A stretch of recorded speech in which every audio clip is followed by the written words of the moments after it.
Bismillah, assalamualaikum warahmatullahi wabarakatuh. Waalaikumsalam warahmatullahi wabarakatuh. Innal hamdalillah nahmaduhu ta'ala wa nasta'inuhu wa nastaghfiruh wa na'udzu billahi min shururi anfusina wa min sayyiati a'malina man yahdihillahu fala mudilla lahu wa man yudlil fala hadiya lahu. Asyhadu an la ilaha illallah wahdahu la syarika lahu wa asyhadu anna Muhammadan abduhu wa rasuluh. Allahumma shalli wa sallim wa barik ala nabiyyina Muhammad wa ala alihi wa sahbihi ajma'in, amma ba'du. Bagi dulu sebelumnya pangapunten nggih, saya datangnya terlambat berapa? Hampir 10 menit ya. Ya, saya tadi sempat agak suudon juga ini. Hadir enggak ya pada ya? Kayaknya kok dari tadi hujannya terus ya, enggak berhenti. Tapi ternyata ketika saya sampai sini saya terkejut. Ya, ibu-ibu sekalian luar biasa, semangatnya Masya Allah. Meskipun dalam kondisi hujan, kedua puasa, Masya Allah. Tapi saya lihat semangatnya begitu tinggi, sehingga kita berharap mudah-mudahan Allah senantiasa memberikan keberkahan untuk kita semua, terkhusus untuk ibu-ibu sekalian. Diberkahi umurnya, diberkahi kehadirannya, dan diberkahi juga ilmunya. Ya, banyak ibu, karena sekarang Ramadan, ya. Dulu saya pernah menjanjikan akan bahas fikih nikah, ya. Dan baru mukadimah dikit-dikit. Nah, kalau materi itu kayaknya kok bulan Ramadan agak-agak berat, ya. Nah, jadi saya mau bahas kaitannya dengan Ramadan saja, ya. Karena kan meskipun mungkin ibu-ibu sudah sering mendengar, nggak masalah, ya. Insya Allah tetap ada faedah baru yang mudah-mudahan nanti didapat. Untuk tema kita insya Allah adalah terkait dengan fadlu Ramadan, keutamaan bulan Ramadan, wa fadlu siyami Ramadan, keutamaan puasa bulan Ramadan, wal hafsu 'ala al-ibadati bil ijtihad, dan juga anjuran untuk beribadah dengan sungguh-sungguh pada bulan Ramadan. Nah, itu tema kita. Nah, kita ambil bagian yang pertama. Seperti biasa, Bu, saya ingin memulai dengan pertanyaan. Selama ini mungkin sudah pernah dia mendapatkan tentang pembahasan keutamaan bulan Ramadan. Coba ibu ada yang masih ingat enggak? Dengar-dengar ada hadiah sih. Jadi enggak? Jadi ya, ini untuk yang pertama. Kalau bisa menjawab, insya Allah ada hadiahnya juga ini. Sebutkan satu saja, Bu, di antara keutamaan bulan Ramadan. Coba siapa yang masih ingat, Bu?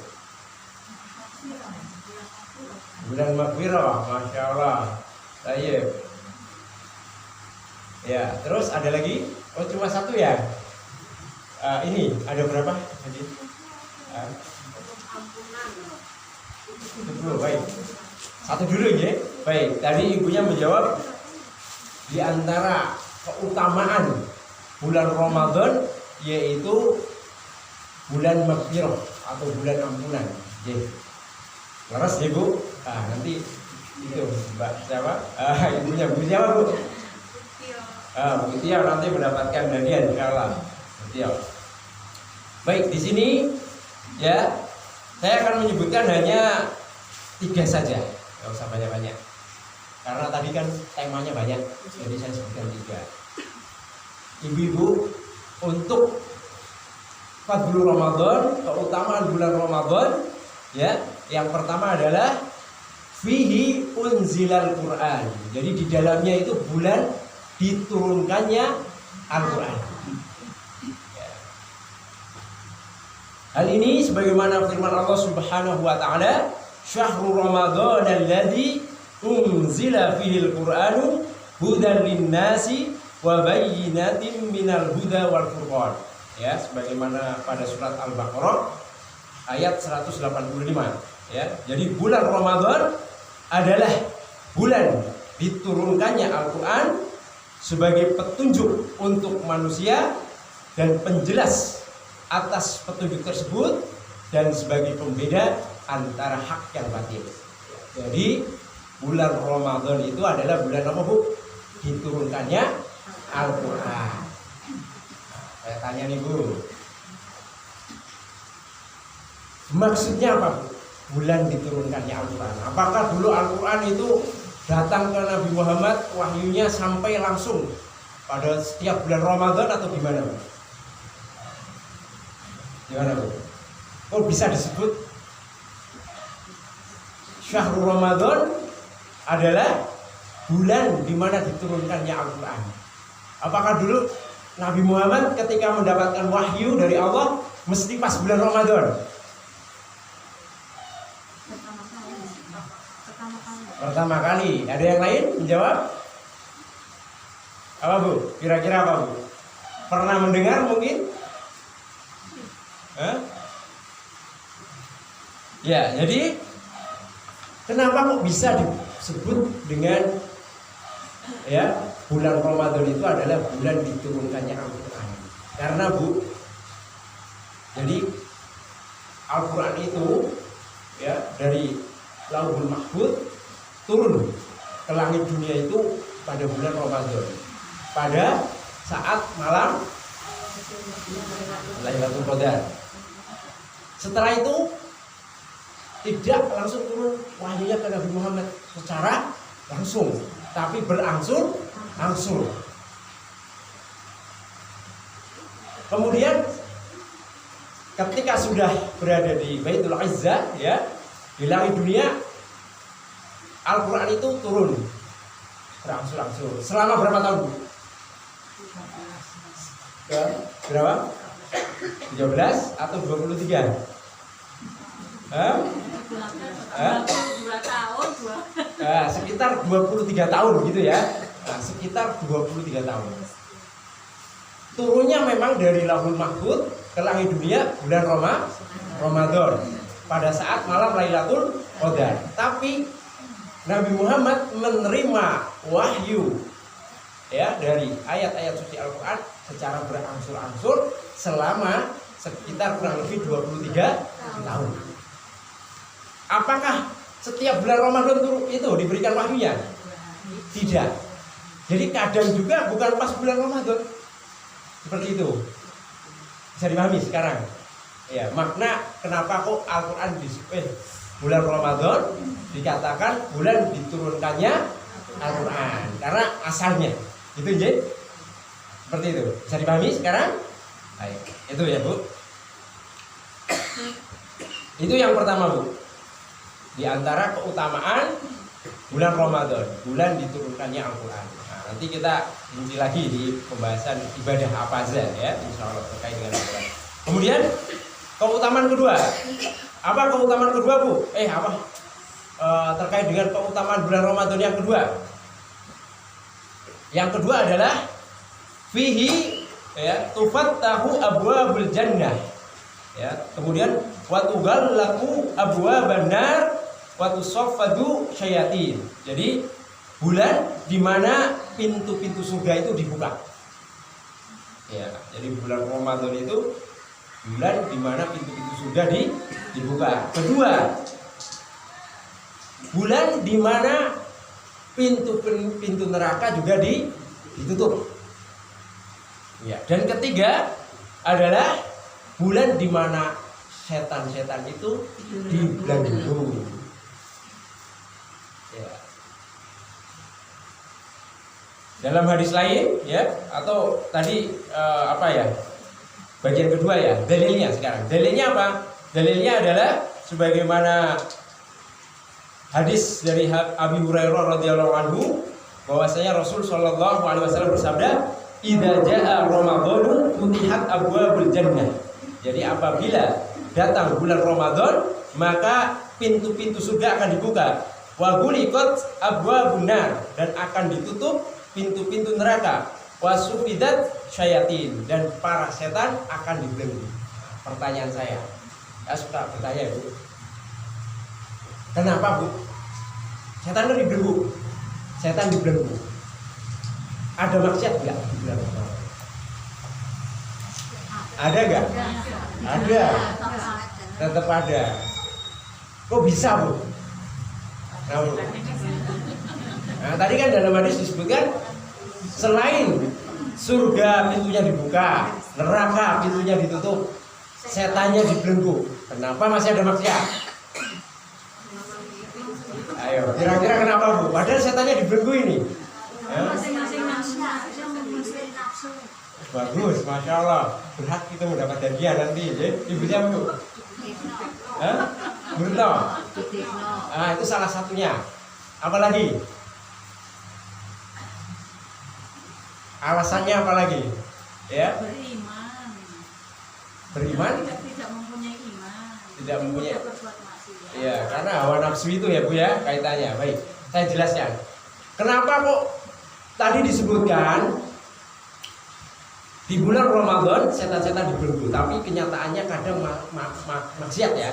Maksiat kok masih ada. Kita jumpai kadang masih ada orang yang orang muslim tengah hari mampir di warung makan ya, kelihatan kakinya ada membatalkan dengan sengaja. Atau ada yang marah-marah. Ya toh? Ada yang apa?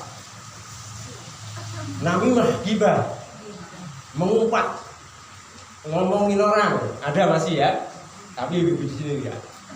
Soleh-soleh kok. Ya tahu, Bu? Enggak kan? Enggak tahu?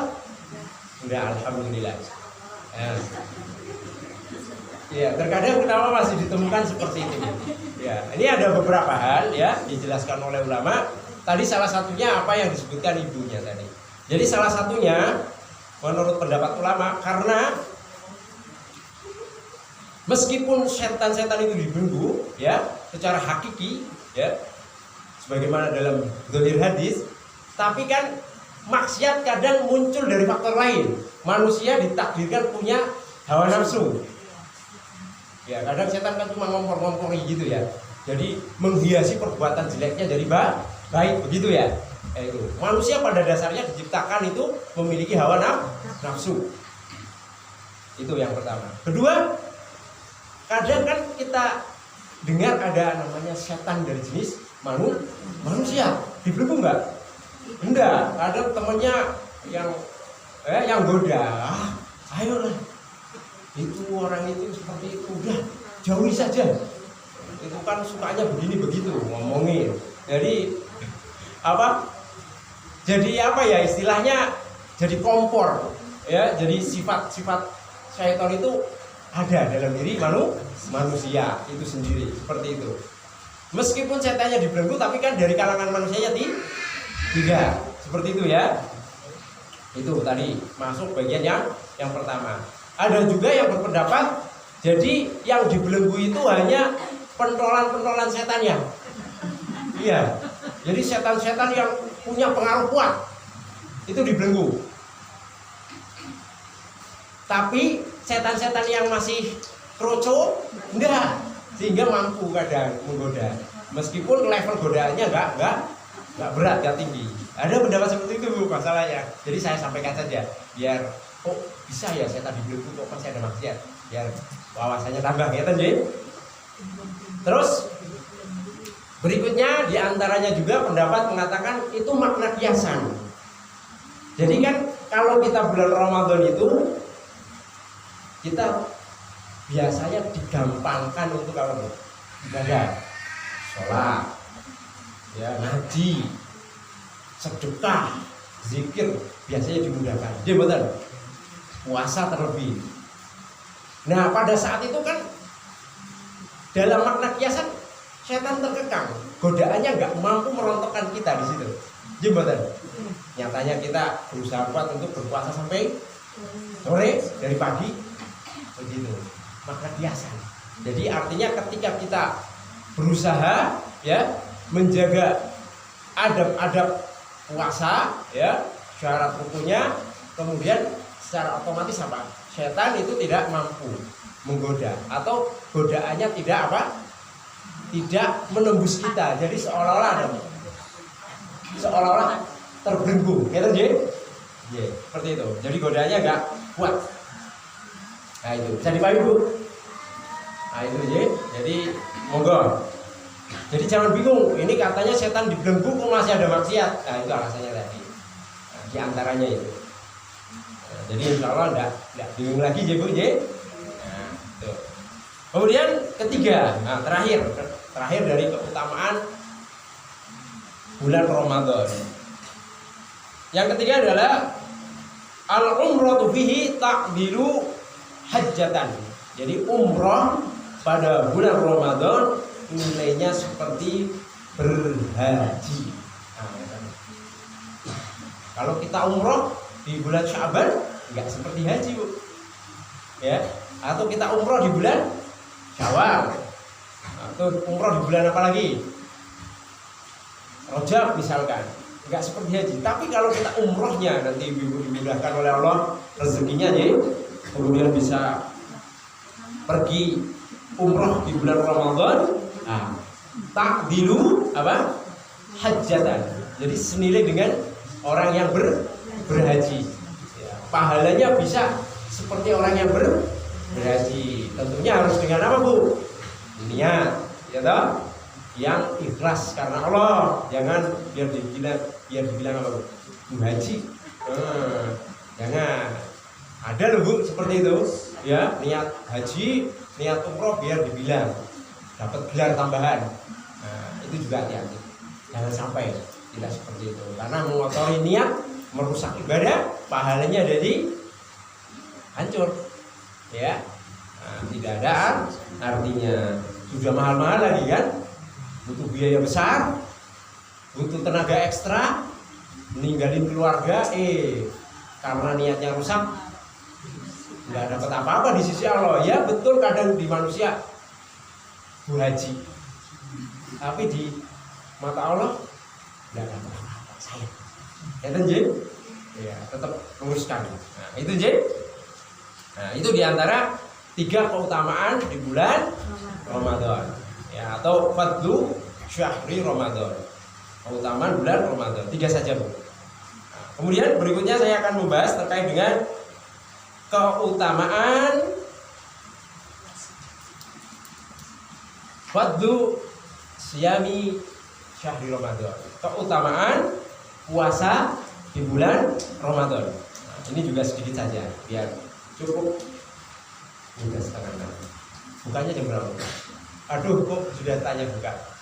Biar cukup maksudnya waktunya. Kurang 10. Cukup insyaallah. Baik, apa sih keutamaan kalau kita berpuasa di bulan Ramadan, Bu? Ya. Di antara utamanya adalah itu akan menjadi apa? Menjadi penggugur dosa-dosa kita, ya, penggugur dosa-dosa kita. Hal ini apa? Sebagaimana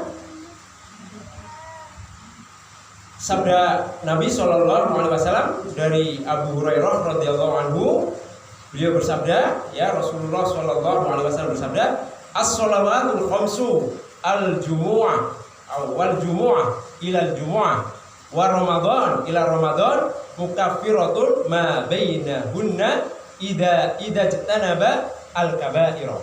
Ya.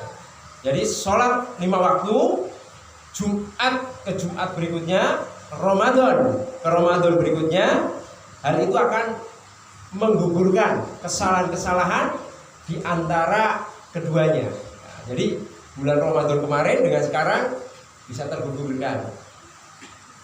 Kalau kita puasa di bulan Ramadan. Kalau apa? Kalau menjauhi dosa-dosa besar. Syaratnya itu. Ya. Apa Bu di antara dosa-dosa besar? Apa Bu?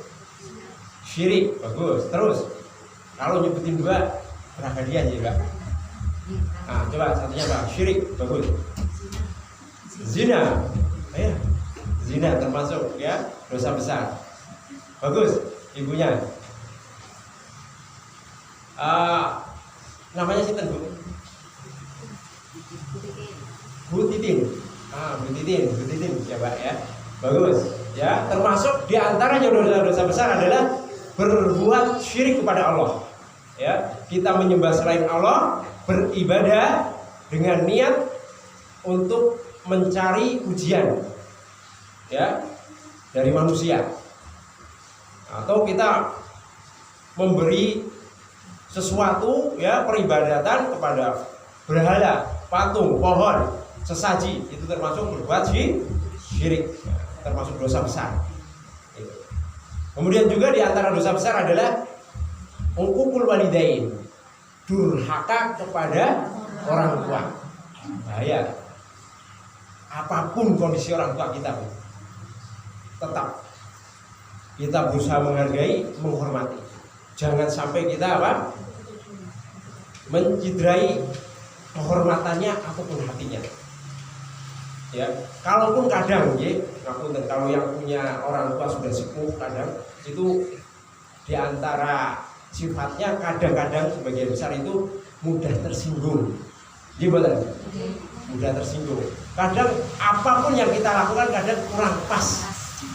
Nah, itu kuncinya kok, sabar. Sabar, ujian. Kalau kita sudah memenuhi betul-betul hak, berusaha apa yang kita minta, itu insya Allah tidak termasuk durhaka. Meskipun orang tua kita kurang ridho. Yang penting kita berusaha keras untuk agar orang tua kita ridho. Seperti itu, Jadi memang Bu, betul, kalau orang tua sudah sepuh sensitif sekali. Sensitif, ya. Harus betul-betul dijaga, ya. Hatinya kita berusaha betul-betul. Ya, menguji kesabaran. Saya paham ibu-ibu perempuan itu sensitif juga, ya, peka. Jadi kadang kalau kok sudah melakukan ini itu salah terus, ya, dongkol kadang. Ngeten nggih. Nggih mboten? Karena yang dipakai perasaan, ngeten nggih. Seperti itu. Itu berusaha hilangkan. Nggih. Pahami karakter orang tua memang kadang seperti itu kalau masih ada orang tua. Dan pahami juga kita mungkin nanti juga bakal jadi simba-simba yang mungkin diuji seperti itu. Jadi kalau kita sudah mengerem sejak sekarang, mudah-mudahan kedepannya kita nggak seperti itu, begitu. Karena tahu sudah. Seperti itu. Tadi apa? Termasuk dosa besar adalah berbuat durhaka kepada orang tua. Kemudian diantaranya adalah sumpah palsu, juga termasuk. Ibu-ibu kalau sedang ada acara apa, jangan sampai, ya, misalkan disuruh sumpah, ya, biar terlihat benar melakukan sumpah, tapi ternyata sumpahnya tidak benar, dusta, bohong. Itu termasuk dosa besar. Ya. Riba juga termasuk, ya. Terus apalagi? Misalkan apalagi Bu? Membunuh. Betul. Qatlun nafs, membunuh jiwa manusia, dosa besar. Ya. Ngeri pokoknya kalau membunuh itu. Apalagi kalau yang dibunuh itu adalah orang muslim. Wah, dosanya udah mengerikan, ya. Nah, itu diantara dosa-dosa besar.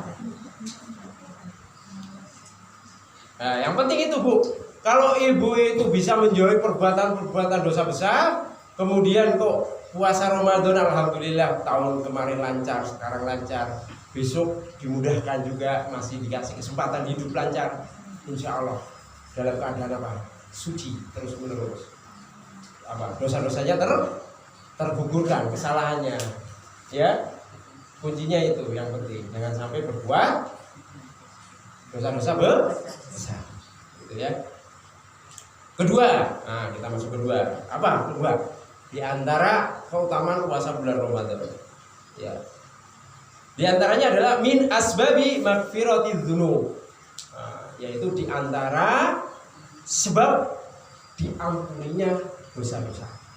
Ya, hampir mirip dengan tadi, ya. Hampir mirip. Tapi ini ada hadis khusus ya, dimana kita hafal semua insya Allah karena sering dibaca apa? Man shoma Ramadhana imanan wahtisaban ghufira lahu ma taqaddama min dzanbi. Ya. Jadi barang siapa yang berpuasa pada bulan Ramadan atas dasar iman dan mengharap pahala dari Allah, niscaya akan diampuni dosa-dosanya yang telah lalu. Jadi kuncinya dua ketika puasa Ramadan. Apa Bu? Pertama tadi apa?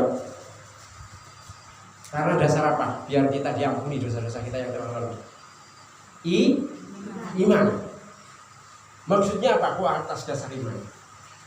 Maksudnya kita percaya, yakin bahwasanya itu merupakan perintah Allah. Ya. Jadi puasa itu merupakan perintah Allah. Ya, itu kategori iman. Jadi ketika kita puasa, wah saya puasa ini dalam rangka menaati perintah Allah, ya. Itu termasuk bentuk keimanan. Kedua apa? Ihtisaban, mengharap pahala. Harus itu Bu. Jangan sampai ini Bu, lah kono puasa dapat pahala ya. Silakan, enggak ya silakan. Ada yang pernah seperti itu? Hah? Dalam hatinya sering istilahnya melemparkan kepasrahan tapi perkataannya membahayakan gitu ya. Jadi seolah-olah nggak butuh pahala gitu. Jadi langsung terserah Allah.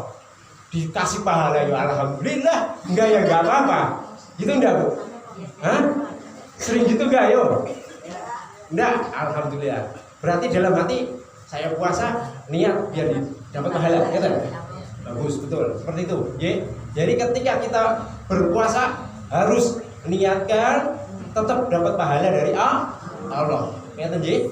Ya, karena itu biar dapat keutamaan tadi, diampuni dosa-dosanya yang telah lalu. Iman, ya, percaya ini perintah Allah. Kedua, ihtisaban, mengharap dari puasa kita pahala dari Allah. Itu harus dua itu terpenuhi. Ya, jadi jangan sampai ya, karena hal lain. Niat biar sehat. Aduh, ya. Boleh nggak Bu? Boleh nggak? Saya puasa biar sehat. Jadi niatnya bukan pahala lagi, sehat. Hah? Nggak boleh ya? Biarkan saja, nanti sehat itu datang sendiri. Karena kesehatan itu kan mengiringi. Ya, jadi jangan diniatkan untuk itu. Bonusnya betul. Jadi niatkan untuk apa? Untuk Allah, mengharap pahala. Nah, nanti sehat itu insya Allah datang sendiri. Walaupun memang menurut penelitian betul ya Bu, kalau kita puasa kita akan sehat. Betul, tapi jangan sampai ketika kita berpuasa semata-mata niatnya karena sehat, pengen diet. Jangan. Seperti itu, J. Gitu. Ya, terus kemudian ada hadis lain Bu menyebutkan rogima anfu rajulin. Ya, rogima anfu rajulin sampai 3 kali. Rogima anfu rajulin. Ya. Kemudian Rasulullah melanjutkan, dakhala alaihi Ramadan suman salakha qabla an yughfar lahu. Ya, celaka. Ya. Celaka seseorang. Kenapa? Ketika memasuki bulan Ramadan dan dia mendapati bulan Ramadan berlalu, dosa-dosanya tidak diampuni. Celaka. Karena tadi disebutkan bulan Ramadan merupakan bulan magfirah, ampunan. Jadi jangan sampai kita termasuk yang disabdakan Rasul. Dan derajat terendah, tersedikit tentang apa? Urusan kenikmatan, pahala, ya, puasa Ramadan diampuni dosa-dosanya. Ya. Derajat yang paling apa? Paling sedikit ya. Jadi kalau kita sudah mendapatkan ampunan saja nih, itu sudah luar biasa nikmatnya nih. Ada peluang kita masuk surga. Lalu apa sebenarnya derajat tertingginya? Kira-kira apa, Bu? Kira-kira apa? Derajat tertingginya adalah sebagaimana sabda Nabi SAW. Beliau mengatakan, ya, kullu amalin ibni Adam, ya, lahu.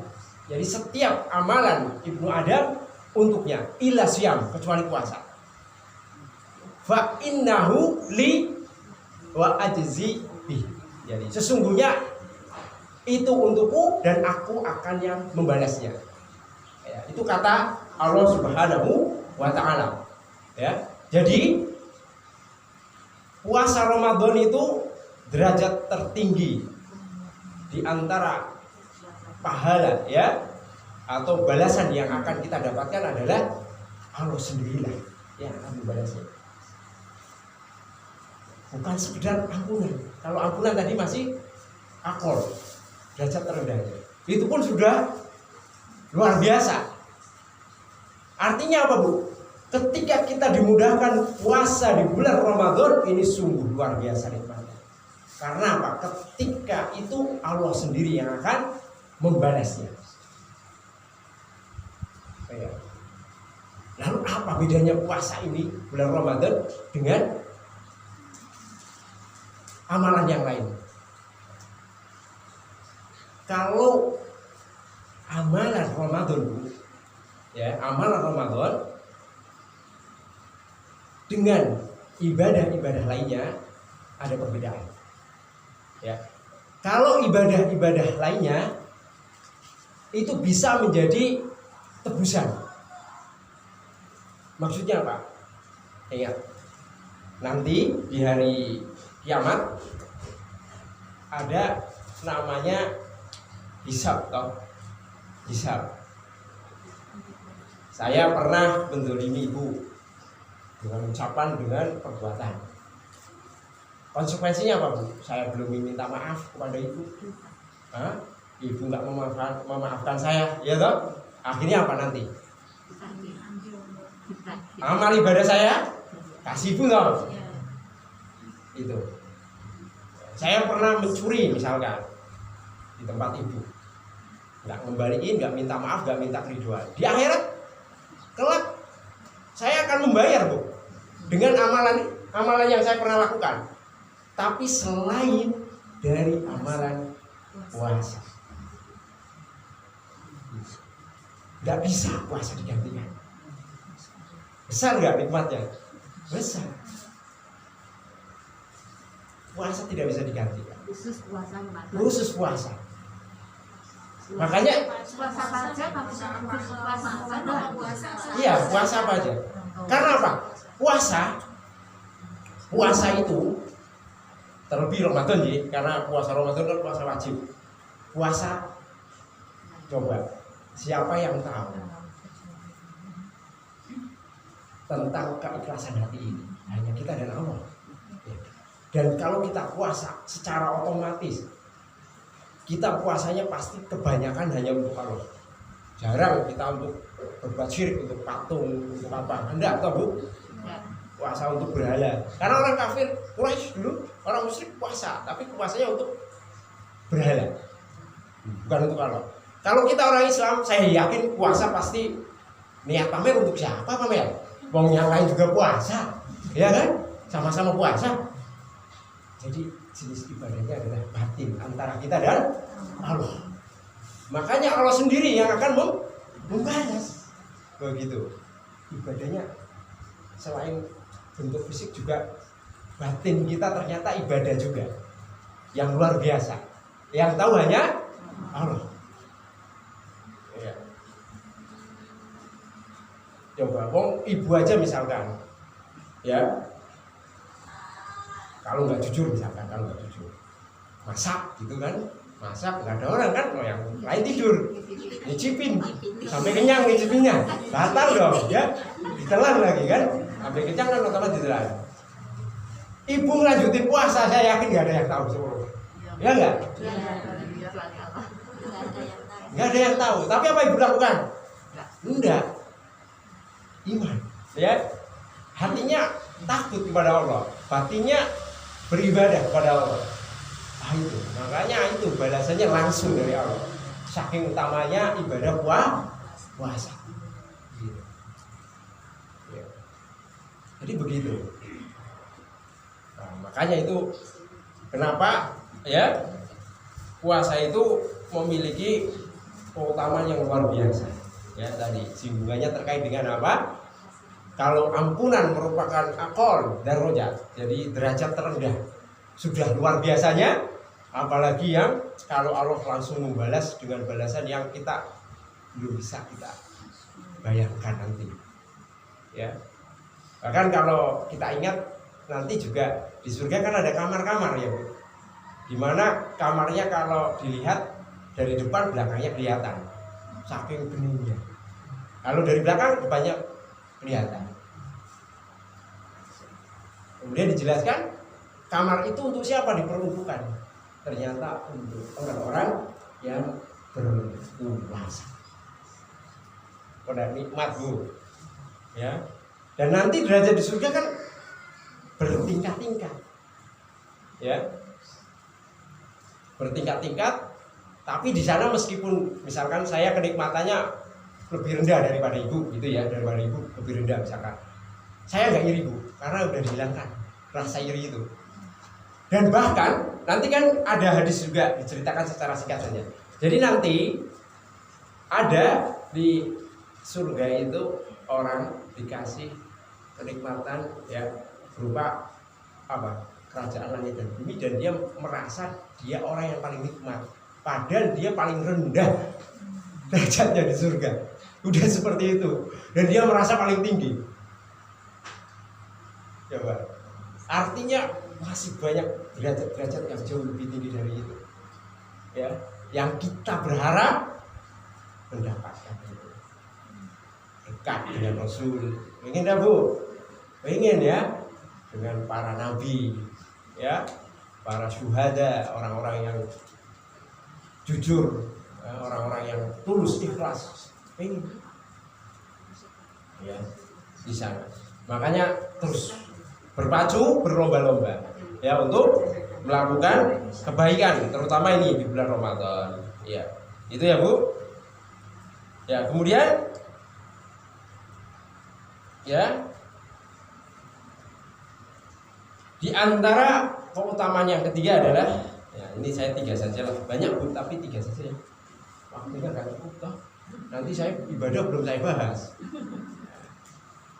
Yang ketiga adalah bahwasanya sebab kita dimasukkan ke dalam surganya Allah Subhanahu wa Ta'ala. Sebenarnya antara hadis yang satu dengan yang lain tadi ya, ampunan itu sinkron, diampuni nanti otomatis masuk surga, seperti itu. Jadi ada kesinkronan sebenarnya ya. Tapi di sini disebutkan secara terperinci biar kita lebih termotivasi atau semangat. Gitu ya. Dalilnya apa? Jadi dulu ada lelaki nih, Bu. Lelaki itu datang atau bertanya kepada Nabi Shallallahu Alaihi Wasallam. Dia bertanya, ya Rasulullah, wahai Rasulullah, aro'aita idza sholaitul maktubat wa sumtu Ramadan wa ahlaltul halal wa haramtul haram wa lam azid ala dzalik syai'an adkhulul jannah? Faqala Nabi Shallallahu Alaihi Wasallam, na'am. Wahai Rasulullah, apa pendapatmu jika aku sholat wajib yang 5 waktu, kemudian aku puasa di bulan Ramadan, aku menghalalkan apa yang Allah halalkan, aku mengharamkan apa yang Allah haramkan, ya, kemudian aku tidak nambah apapun dari itu. Nah, jadi hanya yang wajib-wajib istilahnya ya, atau yang haram-haram. Apakah aku akan masuk surga? Kata lelaki tadi. Rasulullah menjawab, na'am, iya. Gitu. Ya, di situ tadi disebutkan wasumtu Ramadan, puasa Ramadan. Ya, jadi ketika kita berpuasa Ramadan diharapkan itu menjadi sebab kita dimasukkan surganya Allah Subhanahu wa Ta'ala. Nah, itu diantara berapa? 3 keutamaan puasa di bulan Ramadan. Meskipun saya yakin ibu-ibu sudah cukup termotivasi dengan kewajiban puasa di bulan Ramadan, ya, tapi setidaknya ketika kita mengulang pelajaran ini nanti makin termotivasi lagi, semangatnya tumbuh lagi, ya, sehingga puasanya apa? Mantap ternyata, ya, enggak loyo ya Bu ya, gitu. Baik Bu, kira-kira masuk azan berapa menit lagi Bu? Ada 10 menit? 1 menit?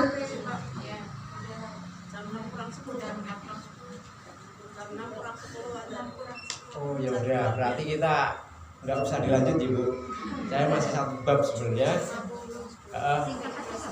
Singkat. Tapi nanti ada sesi tak tanya-tanya, dapat hadiah.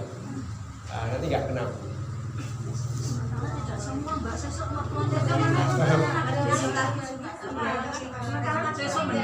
Tadi udah berapa orang? 3 ya? Satu lagi ya? Satu lagi ya? Nah, satu lagi. Baik. Singkat atau selesai? Kalau selesai saya cukupkan. Kalau singkat ya kita jelaskan, tapi mesti nabrak. Gimana Bu? Hah?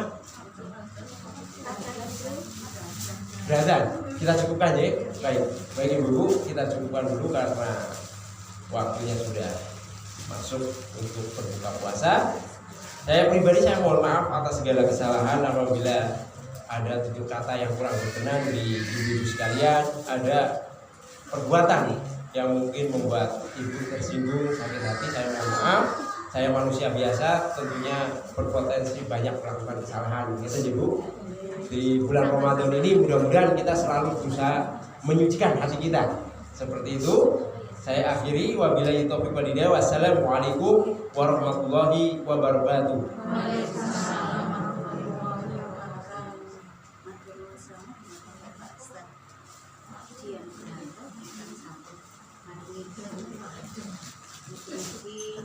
Kita